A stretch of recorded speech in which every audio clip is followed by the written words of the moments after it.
अगर बात करें यात्रा की, तो जो मेरी एक फेवरेट यात्रा रही है वो बद्रीनाथ की यात्रा रही है। बद्रीनाथ जी हमारे एक धाम भी हैं, और बद्रीनाथ जी उत्तराखंड के जो धाम हैं चार, गंगोत्री, यमुनोत्री और केदारनाथ और बद्रीनाथ, उनमें से एक है। और एक जो चार हमारे मेन धाम हैं सनातन या हिंदुओं के जो चार धाम हैं, बद्रीनाथ, द्वारिका जी, पुरी और रामेश्वरम, ये चार धाम हिंदू धर्म के धाम हैं, जो धाम मेन धाम है। तो कहते हैं ना कि यार एक डेस्टिनेशन से ज़्यादा जो आनंद है वो सफ़र का होता है। इसको महसूस भी है किया है कई बार। और जो चूँकि हमारा जो काम है इवेंट मैनेजमेंट, मैं घूमता रहता हूँ, मेरा एक शौक़ भी है। और कहते हैं ना अगर काम अपनी लाइकिंग का करो तो फिर उसमें मज़ा आता है। और कुछ अपने धर्म से लगाव है, और आस्तिक हूँ, नास्तिक नहीं हूँ, तो ईश्वर में विश्वास है। तो कोशिश ये रहती है कि ज़्यादा से ज़्यादा हमारे जो धार्मिक स्थल हैं उनका जाऊँ वहाँ और दर्शन करूँ। तो बद्रीनाथ धाम जो है हमारे विष्णु भगवान को समर्पित है। तीसरा राउंड था ये हमारा, तो मैंने कहा शेयर करूँ अपने एक्सपीरियंस। पहली बार जब गया था 2013 में तो आपदा आ गई थी। उसके बाद में जैसे ही यहाँ लौट के आया उसके बाद आपदा आ गई थी, काफ़ी नुकसान हुआ। फिर 2023 में गया तो, और फिर इस साल जाना हुआ बद्रीनाथ और केदारनाथ दोनों जगह। बद्रीनाथ की यात्रा यहाँ से लखनऊ से शुरू की। लखनऊ से गया यहाँ से वंदे भारत से सुबह ट्रेन से, हरिद्वार पहुँच गया 12 बजे के आसपास, 12:30 बजे। फिर हमारे मित्र भी साथ में थे तो उनकी वजह से रुकना भी पड़ा। हालांकि मैं रुकना थोड़ा सा अवॉइड करता हूँ, ज़्यादा चलते रहने में ही विश्वास है। खैर रुका, और दूसरे दिन वहाँ से यात्रा का आरंभ किया। 7-7:30 बजे टैक्सी ली थी, वहाँ से टैक्सी से शुरू किया। और टैक्सी से शुरू किया, वैसे मैं बता दूं कि हरिद्वार में स्टेशन के बाहर ही बस स्टैंड भी है, और वहीं पे बसेस अवेलेबल होती हैं। रात को 3 बजे के बाद से बसेस चलना शुरू हो जाती बद्रीनाथ और केदारनाथ और सभी जगह के लिए। तो बद्रीनाथ जाने के लिए भी बसेस हैं जो करीब 7-7:30 बजे तक लास्ट बस निकल जाती है। उसके बाद बसेस नहीं है डायरेक्ट बद्रीनाथ के लिए, क्योंकि रास्ता बड़ा है, लंबा है। बस से करीब मान के चलिए 13-14 घंटे लगते हैं। हमें भी करीब 12-13 घंटे लग गए बद्रीनाथ तक पहुंचने में। पहला पड़ाव पहले हम पहुंचे 1 घंटे बाद करीब ऋषिकेश पहुंचे। ऋषिकेश में रजिस्ट्रेशन की बात आई तो मैंने तो खैर ऑलरेडी रजिस्ट्रेशन करा रखा था। जो हमारे नए मित्र हमारे साथ में थे उनका कराना पड़ा रजिस्ट्रेशन। तो ये बात ध्यान रखिए कि रजिस्ट्रेशन कराना ज़रूरी है यात्रा के लिए। चेकिंग होती है वहाँ पे, और वो ज़रा करा लेंगे तो ज़्यादा ठीक रहेगा। और ख़ास करके जो हेलीकॉप्टर से यात्रा करने वाले उनके लिए तो बहुत ही कंपलसरी, सभी के लिए। तो बसेस भी अवेलेबल है वहाँ पे, और शेयरिंग टैक्सीज भी है, और प्राइवेट टैक्सी लेना चाहते हैं तो प्राइवेट तो है ही है, सभी तरह के साधन हैं। और तो ऋषिकेश पहुँचे। ऋषिकेश के बाद में जो सबसे जो बड़ा उत्तराखंड का शहर आता है वो पंचप्रयाग में से एक है अपना देवप्रयाग। देवप्रयाग से पहले मैं बात करूं तो राफ्टिंग के शौकीन लोगों की जगह है। तो पहला जो राफ्टिंग, जो सबसे नियरेस्ट राफ्टिंग शुरू करते हैं जहाँ से, वो ब्रह्मपुरी है। उसके बाद जैसा कि मालूम है Shivpuri is the main place जो राफ्टिंग का है। और ब्रह्मपुरी करीब 12 किलोमीटर ऋषिकेश से है, और जो शिवपुरी है दैट इज़ 17 किलोमीटर। और उसके बाद है कोडियाला करीब 35 किलोमीटर है ऋषिकेश से। ये सबसे लंबी राफ्टिंग है, अकॉर्डिंगली उसके चार्जेस भी हैं। तो खैर उसके बाद देवप्रयाग पहुँचे, जो हमारे पंचप्रयाग में से एक है। देवप्रयाग में क्या है कि हमारी जो भागीरथी नदी है वो अलकनंदा नदी से मिलती है, और इसी के बाद में इनका नाम जो है गंगा नदी हो जाता है। देवप्रयाग से आगे बढ़ते तो श्रीनगर एक बड़ा शहर है हमारे उत्तराखंड का, और श्रीनगर के बाद में ही हमारी धारी देवी का भी एक मंदिर पड़ता है 11-12 किलोमीटर। उसके बाद हमारा दूसरा प्रयाग आ जाता है जो रुद्रप्रयाग है। रुद्रप्रयाग भी एक हमारा पांच प्रयाग में से है। रुद्रप्रयाग में क्या है कि मंदाकिनी नदी जो है अलकनंदा नदी से मिलती है, इनका संगम होता है। अलकनंदा बराबर चली आ रही है और अलकनंदा नदी से ही संगम है दूसरी नदियों का, जो दूसरी जगहों से आ रही हैं। तो यहाँ पे मंदाकिनी नदी अलकनंदा नदी से मिलती है और फिर आगे जो चलती है वो अलकनंदा के नाम से चलती है। जो बड़ी नदी है उसका नाम पड़ जाता है आगे, जो नई नदी बनती है दोनों को मिलकर। इसके बाद में रुद्रप्रयाग के आगे अपना गोचर है। गोचर में हेलीपैड है और आर्मी के हेडक्वार्टर है ना, आर्मी बेस कैंप है वहाँ पे। तो करीब रुद्रप्रयाग हम लोग 1:30 1:30 बजे पहुँच गए करीब। उसके बाद में गोचर से करीब वहाँ से एक चौपटा एक जगह पड़ती, चौपटा भी वहाँ से 23 किलोमीटर है, गोचर से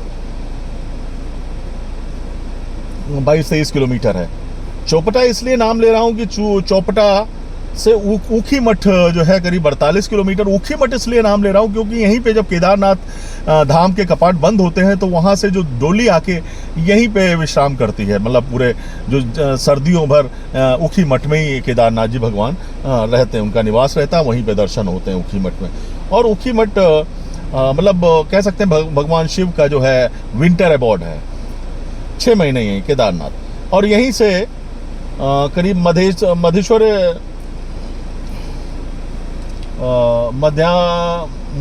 मधेश्वर भी है यहाँ पास में ही है यहाँ से। इसके बाद में ऊखी मठ से ये जो रास्ता है करीब 29 किलोमीटर यहाँ से जो ट्रैकिंग के लिए जाते हैं, तुंगनाथ के लिए जाते हैं वहाँ पे। तो तुंगनाथ जो है ये 5 पंच केदार में से आते हैं। 5 केदार भी हैं, जैसे 5 हमारे पंच प्रयाग हुए, पंच केदार और पंच बद्री भी हैं। तो इनके बारे में भी जानकारी होनी चाहिए, बाद में डिस्कस करूंगा इसको। इसके बाद में हम लोग गोचर के बाद में पहुंच जाते हैं कर्णप्रयाग। कर्णप्रयाग भी एक हमारे पंच प्रयाग में से है। और कर्णप्रयाग में जो संगम होता है वो पिंडर नदी आती है, और पिंडर नदी और वो अलकनंदा से मिलती है। तो ये दोनों मिलके फिर अलकनंदा के नाम से आगे बढ़ जाती हैं।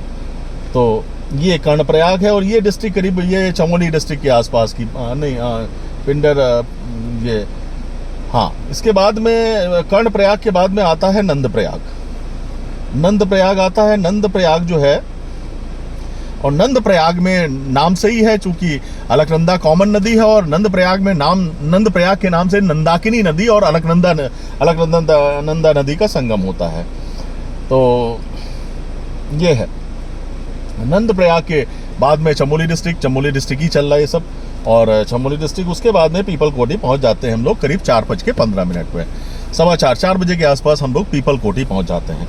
मतलब पीपलकोटी पहुंच जाते हैं 4 बजे के आसपास। उसके बाद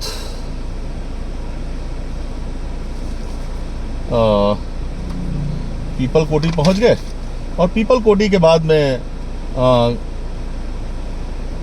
गरुड़ गंगा करीब यहाँ से थोड़ी बहुत किलोमीटर है, 6 किलोमीटर है करीब। उसके बाद में जोशीमठ आ जाता है, जो कि एक बड़ा शहर है। जोशीमठ पहुँचते हैं हम लोग करीब 5:15 पे जोशीमठ। तो कहने का मतलब ये है, थोड़ा सा दूरी का भी एक बार आइडिया ले लें, क्योंकि हरिद्वार से ऋषिकेश सभी को मालूम है 26-27 किलोमीटर है। उसके बाद में देवप्रयाग की दूरी करीब 92-90 के आसपास है। उसके बाद में श्रीनगर भी देवप्रयाग से करीब 40 किलोमीटर और जाके 130 किलोमीटर ऋषिकेश से है। रुद्रप्रयाग करीब 160 किलोमीटर है। गोचर जो है वो 182 किलोमीटर है और कर्णप्रयाग 192 किलोमीटर है। नंदप्रयाग 211 किलोमीटर है। धीरे धीरे हम लोग पहुंचते जाते हैं। उसके बाद में जोशीमठ की बात कर रहा था। जोशीमठ की दूरी जो है हरिद्वार से करीब 270 किलोमीटर है। 270 किलोमीटर जोशीमठ की दूरी है। और उसके बाद में पहुंच जाते हैं हम लोग विष्णुप्रयाग आते हैं। फिर है हमारा विष्णुप्रयाग, ये हमारा शायद 5वां प्रयाग है विष्णुप्रयाग में जो नदियों का संगम है वो धौली गंगा और अलकनंदा का संगम है। धौली गंगा और अलकनंदा का संगम है, जो फिर अगेन वो अलकनंदा के नाम से आगे बढ़ जाती हैं। ठीक है। और इसके बाद में इसके बारे में ज़रूर थोड़ा सा आइडिया होना चाहिए। जोशीमठ में ही भगवान बद्रीनाथ जो है, बद्री विशाल, अगले 6 महीने जब जाड़ों का समय होता है वहीं पे उनका निवास रहता है। जैसे केदारनाथ भगवान का ऊखीमठ में था, वैसे ही जोशीमठ में भगवान बद्री विशाल का अबाउट रहता है, वहीं विश्राम करते हैं वो। उसके बाद में गोविंद घाट आ जाता है। गोविंद घाट के बारे में हमें जरूर जानना चाहिए। गोविंद घाट जो हमारे सिख भाई लोग हैं, इनका बहुत बड़ा गुरुद्वारा है, वहाँ से करीब हेमकुंड साहिब है, करीब 19 किलोमीटर का ट्रैक है, पैदल ट्रैक है। तो वहाँ से ये है, घाघरिया वगैरह पड़ता रास्ते में, घाघरिया वगैरह, और वहाँ से फिर गोविंद घाट। यहीं से फूलों की घाटी भी पास में है, यहीं पास में ही फूलों की घाटी भी है। जो नेचर के शौकीन लोग हैं उनके लिए भी ये जगह है। और इसके बाद में हम लोग पहुंच जाते हैं करीब पांडुकेश्वर। पांडुकेश्वर करीब 6 साढ़े 6 बजे हम लोग पहुंच जाते हैं। मतलब करीब हम लोग चल चुके होते हैं, 7:30 बजे चले थे और 6:30 बजे पहुंच गए वहाँ पे, तो करीब 11 घंटे हो चुके होते हैं। ठीक है, तो यहाँ से कोई खास दूरी नहीं रह जाती है। जैसे जोशीमठ से बद्रीनाथ की दूरी करीब 40 किलोमीटर रह जाती है, तो हम लोग पहुँचने वाले होते हैं। तो पांडुकेश्वर में रुके हम लोग, चाहे पांडुकेश्वर में नहीं रुके, उसके बाद पड़ता हनुमान चट्टी। हनुमान चट्टी करीब वहाँ से 10 किलोमीटर है पांडुकेश्वर से। तो हनुमान चट्टी में रुकना जरूरी होता है। कहते हैं कि भाई हनुमान जी से आज्ञा लेनी होती है आगे दर्शन करने के लिए, बद्रीनाथ धाम में प्रवेश करने के लिए हनुमान जी से आज्ञा। तो वहीं रुके, वहीं चाय पानी किया, वहीं चाय नाश्ता वगैरह हुआ, और उसके बाद में पहुँच जाते हैं 8 बजे। 8 बजे के आसपास हम लोग बद्रीनाथ पहुँच जाते हैं। होटल पहले से ही बुक था, और वहाँ पहुँच के फिर रात में बैग वैग रख के थोड़ा फ्रेश होके फिर सीधे मंदिर के दर्शन पे पहुँच जाते हैं। तो मतलब कहने का मतलब ये आनंद ही अलग है इस यात्रा का। रास्ते में कई जगह रुकना हुआ, पंच केदार है जहाँ पे 5 केदार है, वहाँ सभी जगह रुकना हुआ। हाँ, जो लास्ट केदार है हमारे, जो विष्णु प्रयाग जो थे, वो चूंकि रात में पहुंचे तो इनके दर्शन हम लोगों ने रात में अगले दिन लौटते समय किए। तो ये इस यात्रा का एक अलग आनंद है भाई। मुझे सबसे ज़्यादा अच्छा लगता है कि डेस्टिनेशन से ज़्यादा आनंद आता है यात्रा में। और इतनी पवित्र यात्रा है ये, हालांकि लोगों ने इसको पल्यूट किया हुआ है। वहाँ पे जब जाइए तो खैर मेरी एक और विनती है, जब भी ऐसी यात्रा पे जाइए, अगर आप वाकई में सनातनी हैं और आध्यात्मिक हैं और थोड़ा सा ईश्वर में विश्वास है, तो ऐसे सर्किल में जाइए जो सात्विक हो और जिनको वाकई में यात्रा का आनंद लेना हो। यात्रा का आनंद से ज़्यादा उनको भगवान में, उनको दर्शन करने का उनका उद्देश्य हो, वहाँ पे जाके दर्शन करने का ये उद्देश्य हो। ये नहीं कि भाई पिकनिक बनाने का अगर उद्देश्य है तो उसको ज़रूर अवॉइड करिए। ये मैंने देखा है कई बार। मैं जैसे पिछली बार गया था तो बहुत सारे लोग जाते हैं, तो मस्ती भी हो रही है, रात में दारू पार्टी भी हो रही है, सब कुछ हो रहा है और वो सब चलता है। तो उससे फिर हमारी जो यात्रा का उद्देश्य है कहीं ना कहीं भटक जाता है। तो ये सिर्फ इसलिए शेयर किया अनुभव कि बहुत से लोग जो समर्थ हैं उनके लिए तो कोई प्रॉब्लम नहीं है, they can afford, they can go bye taxi. But जो अफोर्ड नहीं कर सकते हैं तो उनके लिए है कि आराम से पहुंचे हरिद्वार, ऑनलाइन पहले से रजिस्ट्रेशन करा के रखिए, और हरिद्वार में पहुंच के लाइन से गाड़ियां खड़ी रहती, छोटी वाली बसेस वहां पे रहती है, बसेस में बैठ जाइए, अपनी सीट ले लीजिए और सामान रखवा दीजिए, और उसके बाद में आराम से आप चले जाइए। बस हाँ, हिल सिकनेस ना हो, क्योंकि बहुत से लोगों को पहाड़ पे चढ़ने की सिकनेस होती है, वॉमिटिंग वगैरह होती है, तो वो ध्यान रखें, उससे संबंधित दवाइयाँ अपने को मेंटेन रखें, और कोशिश करें अगर विंडो वाली सीट मिल जाती है तो वो प्रीफर करें, क्योंकि उसमें आसानी रहती है। तो कहने का मतलब ये है कि आराम से, कोई ऐसा वो नहीं है कि जो नहीं गए उनके लिए लगता है कि यार पता नहीं कहाँ क्या है क्या। तो ये सारे इसके बीच में पड़ने वाले शहर है, बसेस भी जाती हैं, वो भी रुकती हुई जाती हैं चाय के लिए, लंच के लिए, और सब वो अपने आराम से बताते हुए जाते हैं। तो जहाँ पे पंचप्रयाग है वहाँ पे भी रोक के बताते हैं वो लोग कि भाई ये पंचप्रयाग है, आप थोड़ी देर के लिए दर्शन करो। वो ऊपर से दर्शन करते हैं, ऊपर से दिखाई देते हैं, वहाँ नीचे जाने में तो टाइम लगता है। और अगर वो भी करना है तो उसके लिए बढ़िया है कि अगर शेयरिंग टैक्सी ले लें, और अगर अपना कोई ग्रुप है तो बढ़िया इनोवा या कुछ ऐसे ले सकते हैं। और बस का तो किराया इतना ज़्यादा है नहीं। हाँ, टैक्सीज़ का जो किराया होता है वो नॉर्मली इन लोगों का क्या होता है, 5 दिन का टूर होता है। भले आप दो धाम अगर कर रहे हो तो 5 दिन का टूर है इनका, 5 दिन का ये चार्ज करते ही करते हैं। मतलब ऑफ सीजन में मान लीजिए तो करीब 4-4.5 हज़ार रुपये आता है, और जो पीक सीजन होता है तो कुछ भी जो मिल जाए, मतलब 5.5-6 हज़ार रुपये। तो डिपेंड करता है कि कैसी भीड़ है, क्या है, कैसा रश है, उसके ऊपर डिपेंड करता है टैक्सीज़ का चार्जर। ये मैं छोटी गाड़ी का बता रहा हूँ, इनोवा वगैरह का उसी हिसाब से वेरी कर जाता है।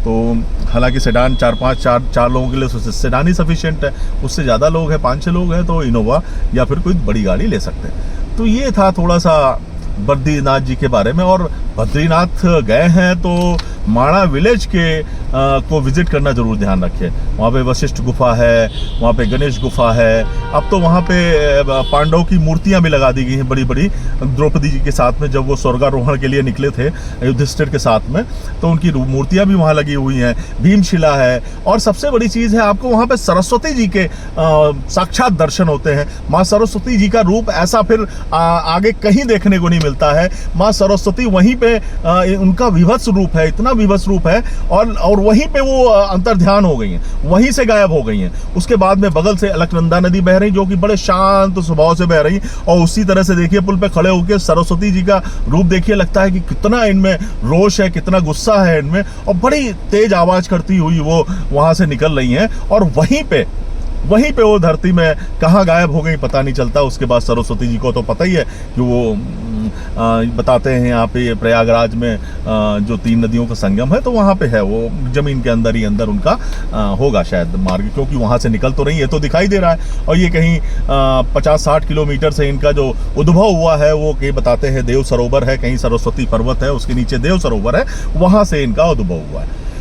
तो कहने का मतलब है इसका, इस रूट का भी एक अलग आनंद है। और ये रूट ऐसा नहीं है कि ये मौज मस्ती वाला रूट है, ये वाकई में एक आध्यात्मिक रूट है, और बहुत ही समझते हुए आराम से चलिए। बल्कि जब हम जोशीमठ पहुंचते हैं तो वहाँ से औली बहुत पास में है, औली लोग जाते हैं। औली एक सेंटर है जहाँ पे जिसके लिए लोग मनाली जाते हैं, रोहतांग वगैरह जाते हैं, तो वहाँ पे जो वो आइस गेम्स हैं, स्नो गेम्स वगैरह है, उसके लिए औली काफ़ी फेमस है। तो औली जाते हैं इस यात्रा के बाद में, बर्फ़ वगैरह पड़ेगी तो ये औली का समय आ रहा है। लेकिन जब भी यात्रा पे जाइए तो एक शांत मन से जाइए, अपना ग्रुप ऐसा हो जो आध्यात्मिक हो, जो वाकई में ईश्वर में विश्वास करते हो, जिनका उद्देश्य दर्शन करना हो, बस ऐसे लोगों के साथ में जाइए। बस मुझे लगता है काफ़ी कुछ है ये, और बड़ा आनंद रहा है इस बार बद्रीनाथ और केदारनाथ साथ में ही दर्शन किए। पहले बद्रीनाथ हम गए, फिर उसके बाद केदारनाथ यात्रा का जो डिटेल है वो शेयर करूंगा मैं। Thank you.